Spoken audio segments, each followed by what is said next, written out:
Got to get the stretch in first. And I think, yeah. I'm saying I think because I am thinking. As far as introducing this and bringing in the show again, I laugh. It's so get into everything immediately. 'Cause I already have my thoughts rolling, and that's how it goes. Um, I said I'm like to introduce a new show, to introduce a new I'm not doing a show right now. I literally do balance board, right? So like this is something, especially during the summer. Like I love summer mornings to spend my time. And you go look back at last summer, right? Marcus uninterrupted. You go look back at last summer, and you will see me on the balance board, summer mornings, recording, just talking, 30, 45 minutes, an hour, however long, and just engaging my core, stretching my legs out, and having thoughts in real time, enjoying the sun, all those things. Well, I decide, I'm like, okay, there's been thinking out loud, there's been Marcus Interrupted, and I've said before, they've all been one thing. Again, goes into everything we'll be talking about here because it's all one thing. When you see the logo, the cover art for this, which I'll get to the name of what this is in a little bit, that there even has to be a name behind it, there has to be branding, in 2026. I don't know if that's a new thing as much as in this day, and that goes into what we're like the balancing it. In this day, you got to be prepared. You got to have the whole thing done before you do it. But if you try to do it all before you do it, then it's never gonna get done. And it's like, okay. And here's the thing about it: it's not never gonna get done. It's literally getting done. So that's something that we gotta reframe. Right? If you focus on getting it all done before it gets done, here's the thing: the focus has to be getting it done. We talked about, okay, I've said before, if you're focusing on building a dam and you're frustrated by having to chop wood, you're gonna what you find out, like by building a dam. If you set out to build a dam, what you find out is the job is chopping wood every day. Wait a minute, to build a dam, I'm never gonna actually build the dam. I got to keep chopping wood. Yes, you're gonna look up, and one day the dam will be built. If you don't do the if you don't do the wood chopping, the dam will never get built because the wood chopping is a requirement before the dam building occurs. So I understand you don't want to do the wood chopping every day, and there will be a day that you will no longer have to do wood chopping, and still you want to maintain the dam, you're gonna have to keep chopping wood. You want to build another dam, you're gonna have to keep chopping wood. One of the worst things you can do is chop enough wood to build this dam, and then not have enough wood to build the second dam. Because if you didn't chop enough wood to build the second dam, you didn't chop enough wood to maintain the first dam. You're gonna set out to go try to build a second dam, not a bad. I'll edit those together. Now you're gonna look back in the first dam. Actually, I guess I just put this in my pocket so this never happens. Now you're gonna look back, and the second dam doesn't get built because you have to go back and worry about the first dam. That's what we talk about, processes and systems, where like people build businesses and then be the only one running it and never go out and train anybody else. Right? Never hire employees, never bring on partners, never scale properly, and they end up with more than they can handle. And so they go off and try to handle something else, and now this thing, so they got to turn around. So again, so that goes directly into what I'm talking about today, as it always does. Which again, why I'm like, boy, this thinking out loud, Marcus Interrupted, the Marcus Hendricks Show, Teflon Talk, whatever you want to call it, or what we're doing today. Welcome to the Balancing Act with Marcus Hendricks. All right, because if you've heard me say anything over the last year, one of the things you've heard me say is, I don't believe in balance, but what you're watching me do is a balancing act. It's the act of balancing. And what you literally see here as I'm balancing is that it takes engaged effort to actually balance. And in reality, so right now, technically I'm balancing, but what you would assume, what you would understand as balance is not actively occurring, right? There's not evenly distributed weight on both sides. I'm evenly distributing weight to both sides, but there is no evenly distributed weight on both sides of my body. And even more, if you notice, this one's different because there's a front and back, right? So it goes, or it gets 360. So I got to balance in every direction. We think about balancing left and right. We don't think about balancing front and back. Okay, where am I going with that? So there's three pieces that I want to talk about today. One of them, I saw this video of a guy the other day that was talking about a cup. Right? He was like, so if your cup is, he was like, and I skipped it, but I caught the first piece of it. And this is, okay. I really want people to get what I be trying to say. Eric Thomas, I was listening to a pod the other day of Secret to Success, and CJ was talking about, I guess one of the readers submitted, or a listener submitted a question. This is a decade ago episode, but a listener submitted a question and says, uh, probably like, what book are you reading or something like that. Like what books, yeah, I think it was asking E.T. what books he reads to like get where he is. CJ made a joke and was like, well, E.T. don't read books no more. He reads the first sentence that he's done. Because at some point, E.T. had said something about, and E.T. is Eric Thomas, hip hop preacher. So E.T. had said something about, and I've taken it and run with it. He said, same thing as well as like me being able to come on and just go. Because he once said, I know I have the ability to open my mouth and speak because I know God's gonna come out. Right? But a lot of that comes from being willing to be silent more often than not. People think I'm a talker. I'm quiet a lot. I'm really quiet, especially these days. I got all my talking out when I was a kid. Okay. He was talking about, like, he said, most books, and I learned this from Think and Grow Rich, which I can, that's his go-to. He specifically likes the Dennis Kimbro version, Think and Grow Rich, a Black choice. But Think and Grow Rich, Napoleon Hill's basically saying the same thing in the beginning of the book. He says, like, basically, some people will get this immediately, some people won't get this until later, some people will have to read the book twice to get this, some people will read it, get it, and then come back and make sure they got it. But there will be some people who knew that what this book is going to teach you before reading it, and this book is only confirmation. I'm one of those people. Most of us should be all those people. Like, really, that's the whole point. Think and grow rich. As a man thinketh, therefore he is. Okay. So he was saying, and it's true, like, especially self-help books, personal development books, it's hard to not, you're saying the same thing over and over again, on purpose. Repetition is the mother of learning. I always tell my kids, I'm not saying anything different, I'm saying the same thing a bunch of different ways. So I'm gonna say it to you 7 times, 7 different ways. 1, so you don't even recognize I said it 7 times, so you don't get tired of it.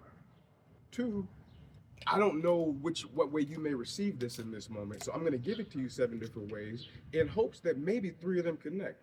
One's gonna connect strong, one's gonna be medium, one's gonna be the weakest, and then the rest may not fall. I mean, the rest may fall by the wayside.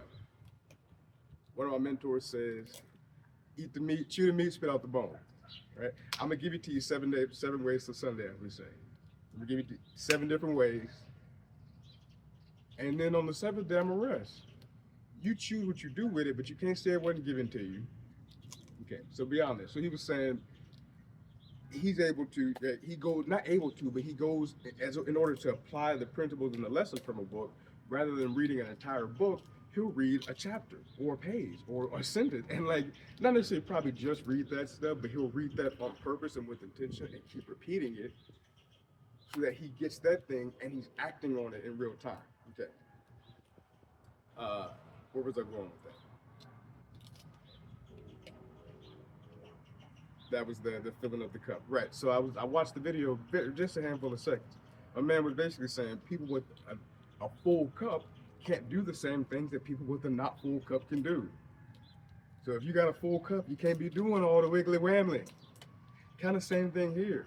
Yo, if I'm trying to balance, again, that's why this gets tough, but that's the point. It's an act in balancing. I'm doing the very thing I'm talking about while doing the very thing I'm talking about. I'm talking about it, I'm doing it. And in order to talk about it while doing it, I gotta do it. I don't be in the project hallway talking about how to be in the project all day. It's okay to be like, yo, I'm in the projects if you're actually in the projects, but the truth is the person in the projects don't really say they're in the projects because they're in the projects. Who I need to prove it to? If a tree falls in the woods and nobody's around to hear it, did the tree fall? Who cares? Nobody heard it. Did you hear that? Nope. What was that? Nothing. I don't know what you're talking about. I think a tree fell. I don't know. I didn't hear anything.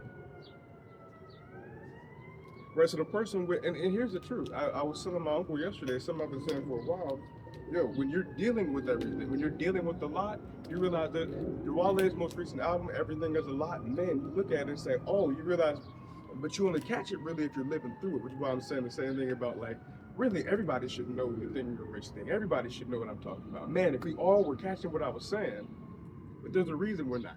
That's a deeper, again, going back to the conversation from my uncle yesterday, that's what we were talking about. The way in which social media balancing act. So social media algorithms making it to where people like me don't necessarily burst through because it's a little, we to put this on the internet and let it go, that's going to change some things, right? That's a dangerous game to play. As dangerous of a game to play is probably, he was saying, but the same guardrails probably kept a million idiots out. I'm like, you know what, fair. I can see that. Okay, fair. Right? Track back. Conversation with him. So I was saying, people dealing with a lot are dealing with a lot because you know that there's a lot to be dealt with, right? So while this album, Everything is a Lot, you realize what he's saying, everything. So like the concept of everything is indeed a lot. And then everything is a lot. This a lot, that's a lot, this a lot, that's a lot. And then all those, this, that, and that is all a lot. And then just straight up generally, everything is a lot. Like, man, wow. When you're dealing with everything and you're dealing with everything, you realize it's a lot. Drake got a line in the song where he says, but you're mindful of it all when you're mindful of it all. And it's like, man, that's just a fact. When you are aware of what's going on, when you know that there are things to be dealt with, you realize, like the balancing act. So when you look at it, you're like, man, if you're actually doing balancing, if you're paying attention to your scale, you notice when something gets added to your plate. So something gets added to this side, I see that happen. Now I have to actively go add something to this side. And I gotta decide what is the proper counterweight, because if I put the wrong weight here, I either gotta add more here or add more here. Okay, so the next point. A problem is a problem. Not next point. Let's finish that out. I have a tendency to do that, and it's not a bad thing. I told you, I'm a tangential thinker, so one thing will connect to another thing, and then everything is a lot. This dot. But that's where this goes. You got to be able to connect the dots. Connecting the dots is literally, again, life is active. You got to put the pieces together. You got to make meaning out of things. Okay. And I think I need to do balance board. If you can hear the creaking of my wood, it is though. It like, okay. And because I'll go into why the balance board, and maybe that's a conversation to be had, right? Why the balance board, and what the value of it is, what it does, what it means. I'm saying what it means. I was going to get into my definition of balance, and I will, right? But I'm finishing up the video. So, the person with a lot going on doesn't have the ability to make as many mistakes. And here's the truth of it: you're going to make mistakes regardless, right? So you'd be better off, at the least, one, recognizing how much you've got going on, and actually actively dealing with it, right? Because then you're prepared for the inevitable, and the inevitable is same thing I was saying. Yeah, I've been saying recently. In an ideal world, one would think in an ideal world everything would be ideal, but no, that's not true. In an ideal world, things are not ideal. Not that things are bad, things are not ideal, because in the inevitable situation in which something is not ideal, if you have grown up in an ideal world where everything is ideal, when something is inevitably not ideal, you won't be prepared to deal with it. Whereas in a world as it actually is, where everything is not ideal, you deal with those situations, you're prepared for the not ideal situations. In fact, you don't necessarily even recognize that not ideal situation because it's just a situation. And still, because you've seen ideal and not ideal situations, you have the ability to say, okay, this is specifically a not ideal situation. And I still have the ability and the power and the authority and the whatever to make it just a situation, and then you've made it an ideal situation. So in reality, every ideal world, every situation is an ideal situation because of perspective. It really is about how you look at it. Life is what you make it. The world itself may not be what you make it. My life may not be what you make it, but your life is what you make it. And based on what you make your life, that's what I'm gonna determine your life to be. And we may not agree on what you made your life. That doesn't matter. If a tree falls in the woods and nobody's around to hear it, who cares? right to the cup. Okay, my second point was as balance is knowing your weight. I got it. I didn't want. I can't remember the second. Let's see. Let it fall. I'll go to let it fall after a problem is a problem. Right. So a problem is a problem. A problem is a problem is the I'm saying the inevitable, like the inevitable situation that's about to come. So I think it's so interesting because the other conversation we were having is most of our problems in the world come on the back of solutions. Right? We solve a problem and we call them externalities. So there are positive and negative externalities, but in general, and even that, positive externalities have to lifestyle creep isn't a bad thing, except for lifestyle creep being a bad thing. That lifestyle, you got again perspective. If lifestyle creep, if you find yourself in a position where you are spending more money on things you don't need, look at it as, wait a minute, I have more money to spend. Yes, you are spending it on things you don't need, but recognize, oh, that means, I had an increase in, I'm able to still do the things I was doing before and now can do more, but it's not benefiting me. Okay, well now my opportunity, my solution to this problem is just to redirect. You redirect income toward investments, now you have another problem. Oh, I got to diversify my portfolio. Oh, I got to balance my portfolio. Oh, I got to find a portfolio manager. Oh, I got to find somebody. That's not a bad problem to have. Still a problem to be solved. A math problem is a problem. I would define a problem simply as a situation that requires a solution.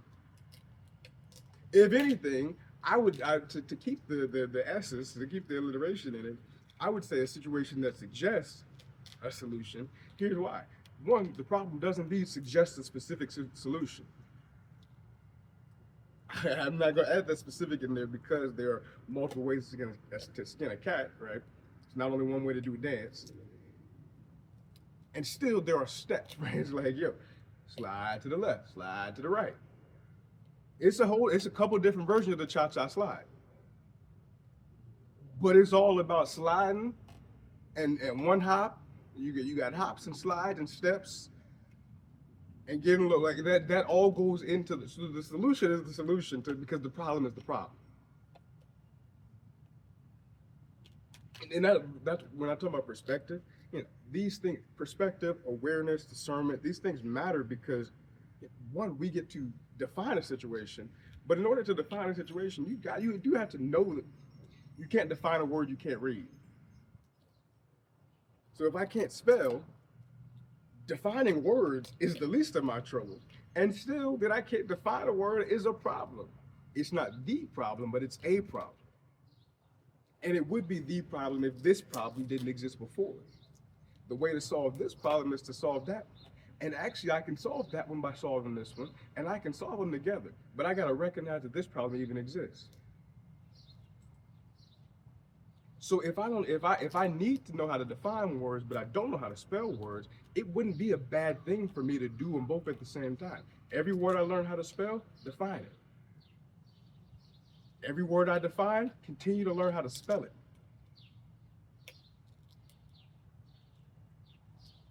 Same thing with like books. If you come across a word you don't know, write it down, learn the definition, utilize it, immediate as soon as you can. You may never need to use that word again. You may never choose to use that word again. But there was a word that you came across in a context in which you were interested or needed to know something and did not know that word within that context.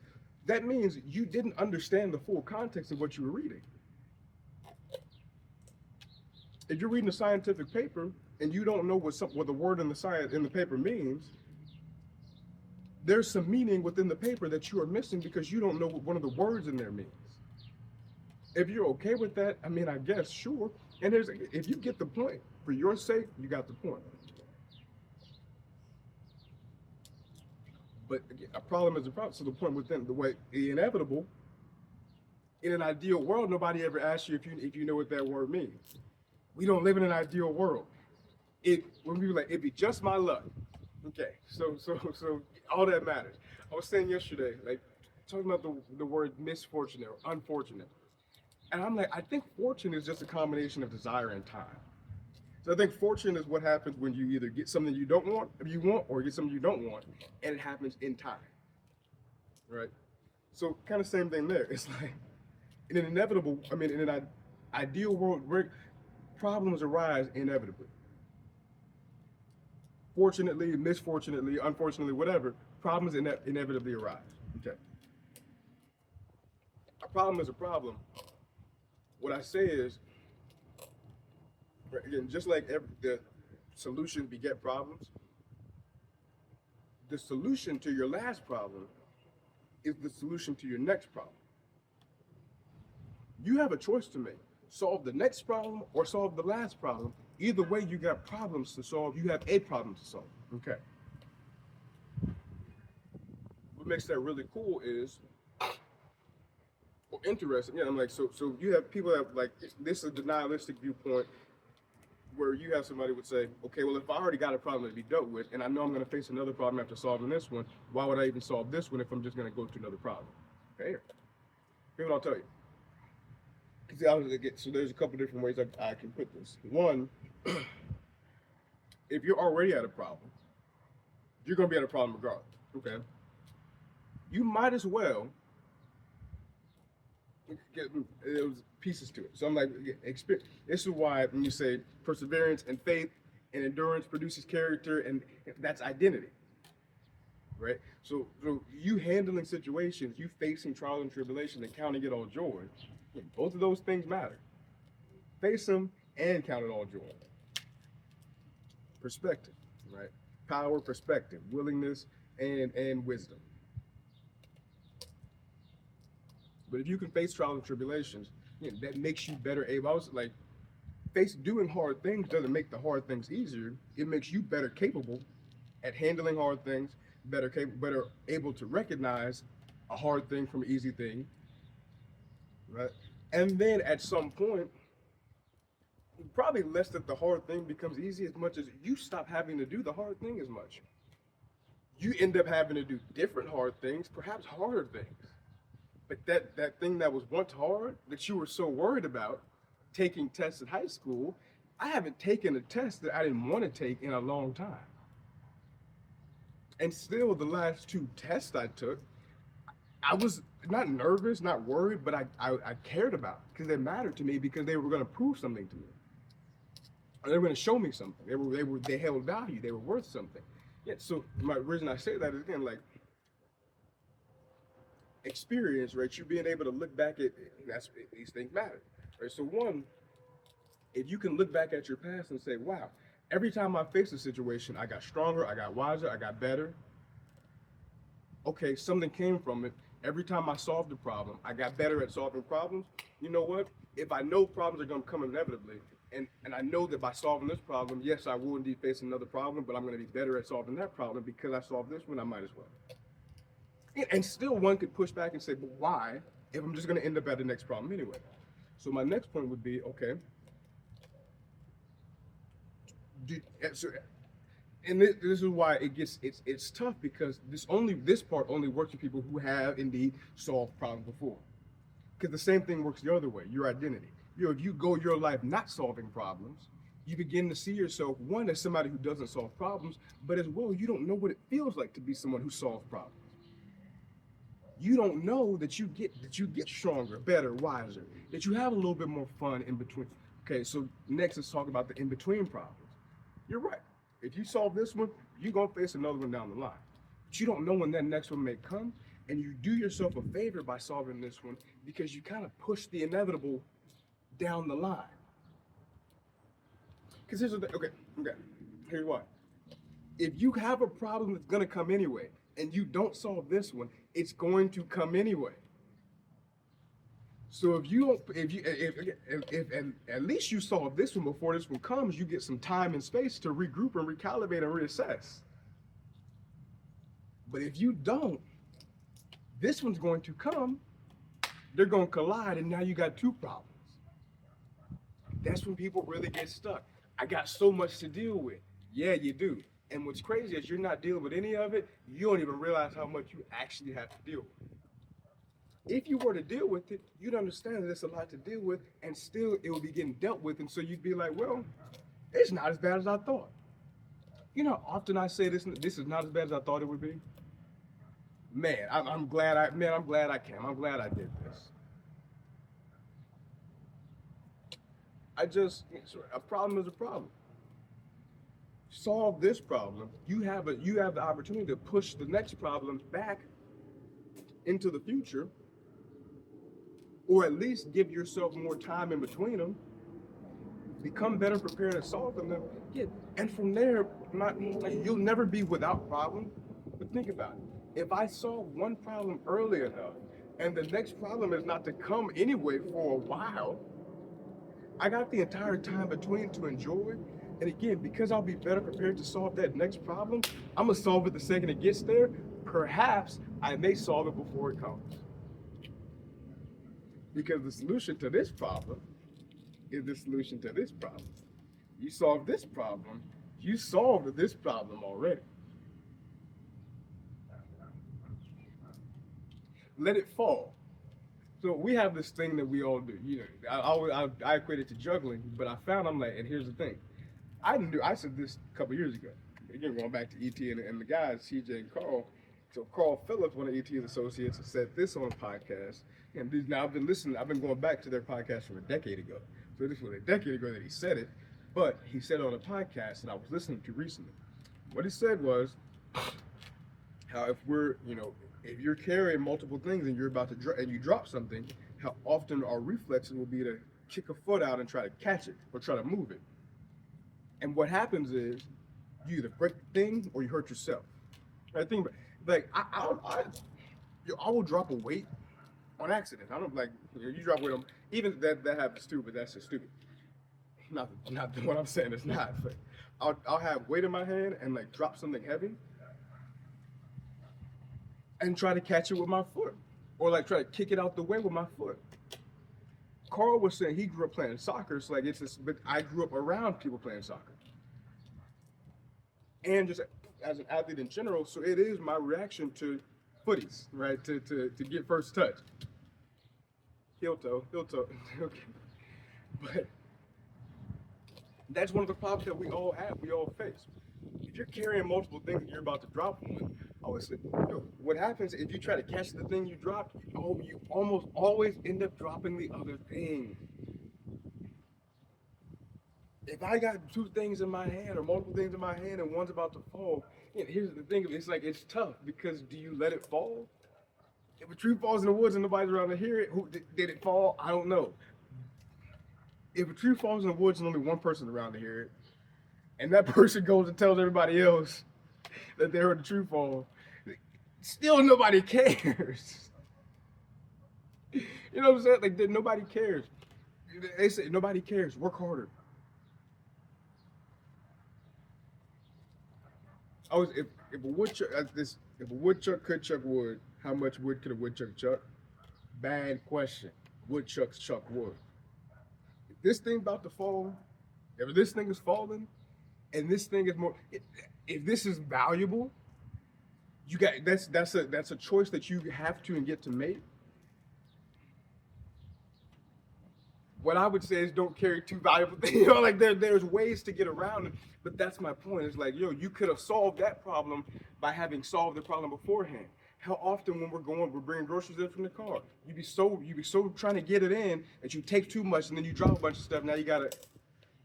If you had solved the problem and trying to be so eager to get back in the house and play video games,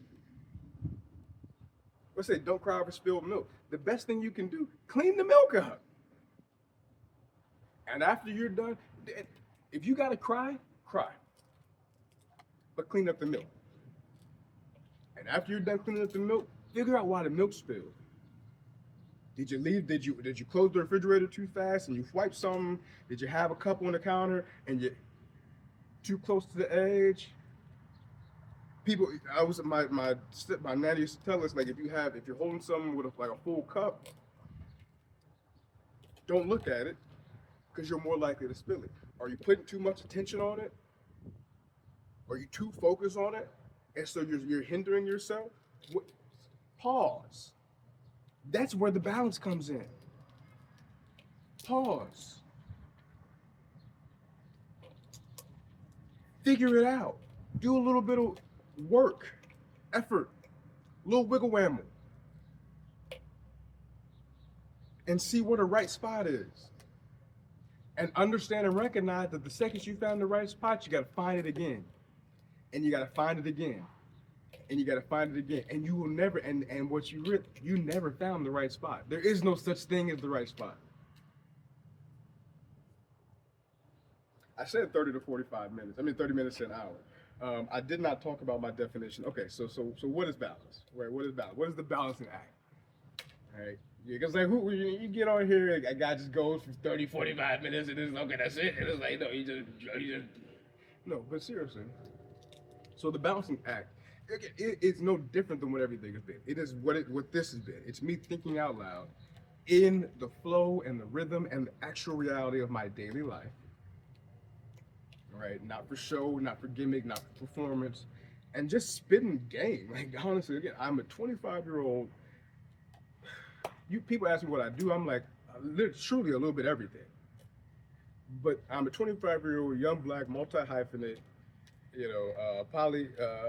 polymath, I almost said polyamorous, polymath, autodidact, getting like. I'm literally what you see is what you get. I'm exactly what you see. We on the south side of Chicago.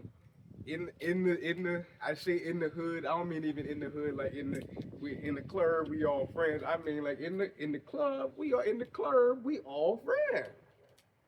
This my hood. This my hood. This the OG hood. But balancing act, the whole point. So what you'll see on the logo or the cover art is the words, right? Love, legacy, life, leadership. Those are my 4 L's, right? So those are the things we're gonna be talking about. This one was about life a lot. This was a life and kind of this was life and legacy for sure. Leadership as well. And the point is balance. Everything I just talked about goes across all 4 pillars. Balance is a thing. So what I was saying yesterday, actually, I'm just read it word for word. There's value in that, right?